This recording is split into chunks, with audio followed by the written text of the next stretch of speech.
Yo, welcome back to Healthy Don't Hurt. My name is E-Man. We're back in here with another video. All right, y'all, get a load of this. Let me know what you guys think. So this post was shared to me on Facebook, and I was like, I gotta bring it. I gotta bring it to the guys and girls. I gotta see what y'all think. So the post reads the following: All three of his baby mamas can't stand him. Should I be concerned? Baby mama number one left the state and got married. He has two daughters by her, so that's two children. Baby mama number two has other kids outside of the son they made together. All right, so that's three kids, and still left him when he wanted to stay a blended family. Her first baby daddy is a deadbeat, but she still dropped. She still dropped my current boyfriend with her second BD. He didn't tell her the reason why. He just told me she gave up on the relationship and packed her bags and left. He says he never cheated and really wanted the relationship to work, but it just didn't. Baby mama number three says she is cool with him. They have one son together. It was a short lived relationship. From what he says, she just didn't want him anymore, but the feelings were mutual. I met two out of the three baby moms and they all seem cool, but I'm wondering why none of them want him anymore. We've been dating for a little over 3 months and it's been really good. I'm just wondering why none of his exes want him. Now this is kind of wild. I ain't gonna lie, guys. She definitely taking an L. I'm gonna say that.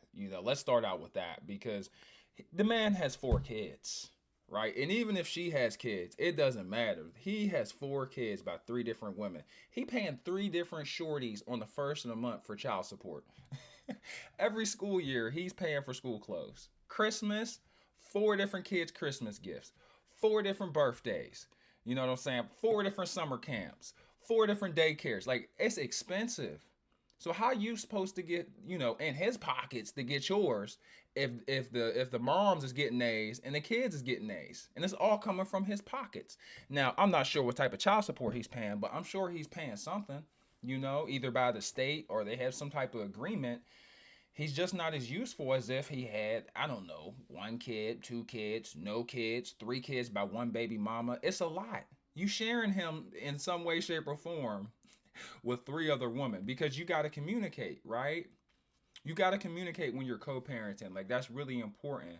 Um, and I don't know how she's gonna deal with that. Like him communicating on a weekly, monthly basis with three different women that are all the mother of his child. And it's non-negotiable as a good parent because you've got to make sure you're on the same page. You have to be in tune with grades. I think communication between co-parents, even if you're separated, is very important. But I just don't see why anybody would want to date after having children. And I'm not judging. Me personally, I could never date after I leave the mother of my children or after she leaves me. I would not want to date. I would have zero interest because I will always have to be available 100% for my son and for her, financially, physically, emotionally, like the whole nine yards. And no woman would be able to tell me otherwise because that's my duty. That's my obligation. I know some people are going to be like, oh, okay, Captain Save a Hoe. Hey, it is what it is. All right, I got to make sure the family good. We all got choices. This is mine. But no, seriously, not only do I have to make sure I'm there for them, it also wouldn't be fair for the next woman, right? It wouldn't be fair to the next woman after her because she's going to kind of get the short end of the stick. And that's kind of what she's getting, except times four. Because she has four kids. I only got one kid, and I'm not trying to date. This man has four, and he's still going out there. Hey, I'm not mad at him. Love is love, and I want people to be happy. But I just don't think it's a good financial decision. And like this man can't be flexible at all. There's no way you have four children, three baby moms, and you have another girlfriend after that, and you're flexible. There's no way your time is flexible. There's no way your money is flexible. I'm not saying that baby daddies or baby mamas that they're not attractive. It's just that besides physical appearances, they're not that attractive. Like for example, flexibility, like to me and to most people, is attractive. Your ability to do what you want for the most part, when you want, in a good period of time. So you can prepare 2 weeks, a week from now, and you could plan a trip, or you could plan an event. If you got three baby mamas, four kids, and you got them coming and going inside the house, you might not be flexible. Financially, you want to do an investment, in your portfolio. It could be a real estate investment, stocks, crypto, whatever, right? You got 10K, $10,000, you can go blow that and make that play, right? You can go and invest and not think twice about it. You got 4 kids, you're gonna have to think a lot. You're gonna have to do a lot of thinking. Flexibility, right? And it's not just with investments with or it's not just with investing, it's not just with trips, it's with everything, bro. Like if you got this many kids by this many different women, this man is not flexible. And hey, it is what it is. Some people are cool with it. Let me know what you guys think in the comment section below. I don't think it's a good idea. I mean, maybe if you're a woman, it might work. Maybe, I don't know. But from a man's perspective, I just could never. Like from a dude's perspective, from a fatherly perspective, like I could never because I have to be available. I gotta take care of my baby mama. I gotta take care of my ex-wife. You feel me? My ex-girlfriend, my ex-fiance, whatever she is, I gotta take care of her. That's why I started the take care of your baby mama movement, which I'm the only person to do that. I want some credit.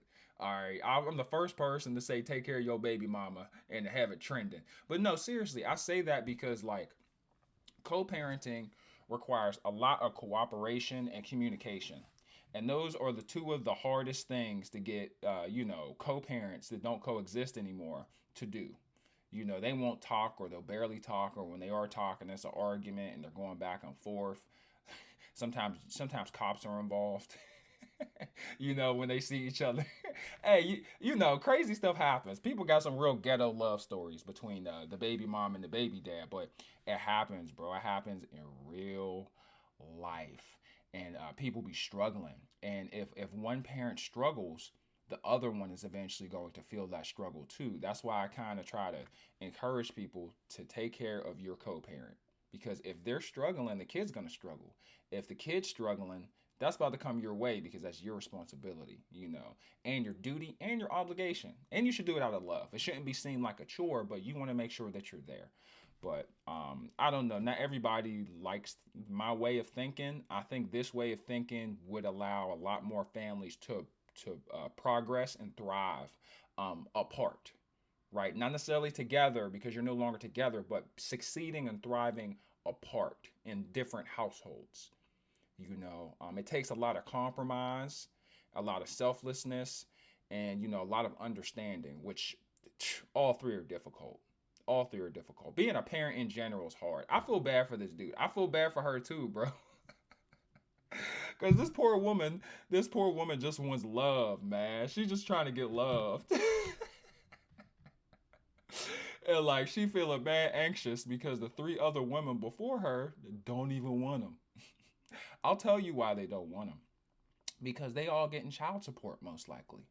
Or they see how many baby mamas and how many kids he got. They like, yeah, we're not together no more. I don't want you because you can't do nothing close, right? Close to me. So we're going to keep you at a distance.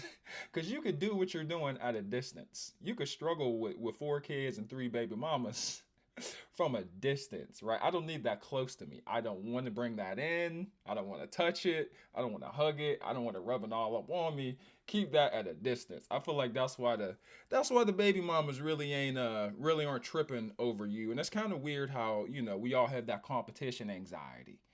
I mean, this is only human. What's going on up here is just her being human, to be real with you. But hey, it is what it is, man. Let me know what you guys think. I feel like this should be talked about more in school, and it's unfortunate because there are some kids that become parents in school. You're not even done learning about life yet. Matter of fact, yesterday I went to Best Buy to look at some cameras, right, for my YouTube channel. And it was a super tall dude with dreads. I was chopping it up with him. I was showing them my channel. We're talking about technology and equipment, software and stuff. And he had like this Instagram account where he was getting monetized and all this stuff. And I was like, yeah, man. I was like, this is hard, bruh. I was like, I'm doing this as a dad. He was like, yeah, I feel you. Man, I'm in high school. He's like, I'm doing YouTube and Instagram as a dad too. And I was like looking at him like, what did he say? Did he say high school? I'm like, dang, bro, you a dad in high school? He was like, yeah. I was like, I wouldn't be able to do that, man. And he's like, yeah. He's like, well, my kid's in Atlanta. I'm in Pittsburgh, bro. So we're here in Pittsburgh. He's going to school playing ball, right, in Pittsburgh, while working at Best Buy, while his kids, in Atlanta, and he's in the 12th grade. I'm like, but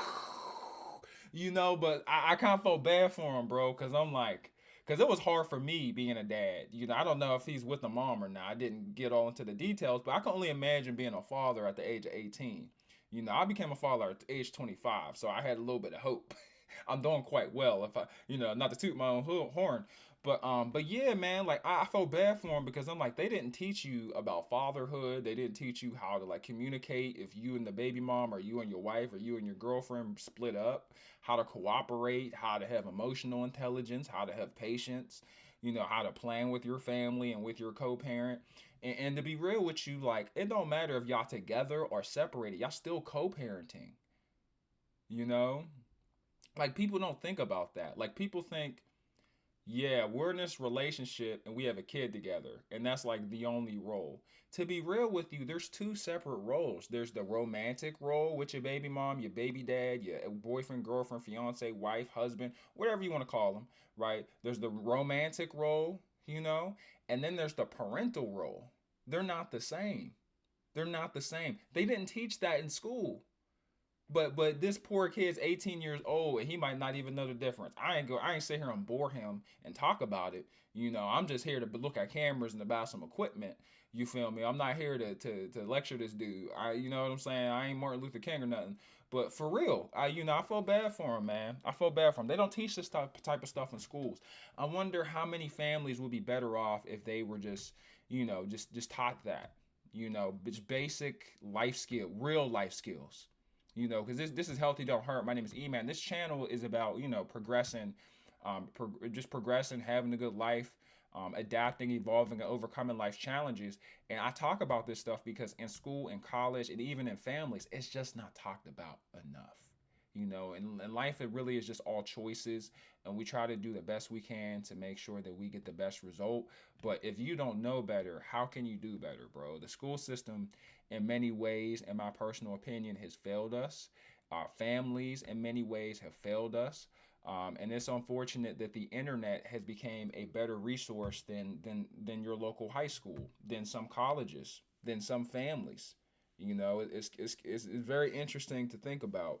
But yeah, let me know what you guys think in the comments section below. And in my opinion, if the school system or her family would have maybe, I'm not saying they didn't teach her, but if they didn't just like tell her the game, she wouldn't be in this situation. Wouldn't even entertain it. Whether this woman has kids or not, it doesn't matter.